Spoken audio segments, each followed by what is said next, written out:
yazi nyawo mfethu njengoba ngilamba mfethu ngifuna ukukusiza mfethu. Yabona ngoba nibhizi lapha nomudli nicingana nomuntu obulale unsizwa mfethu ubulale ngosibonelo.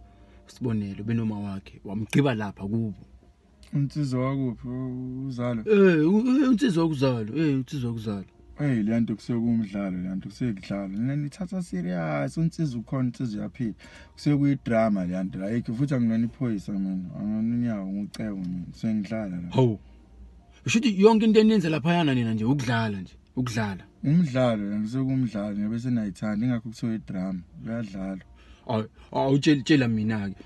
Wena njengoba unoKhisimadolo lapha kuzalo, usukudlala.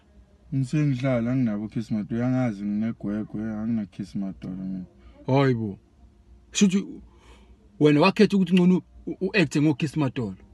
Phela ngithi ukuba creative lokho. Umuntu ukhetha into azoyenza, creative engathi nginoKhisimadolo nginegwegwe. Creative. Angazi ngizwe into nje mina.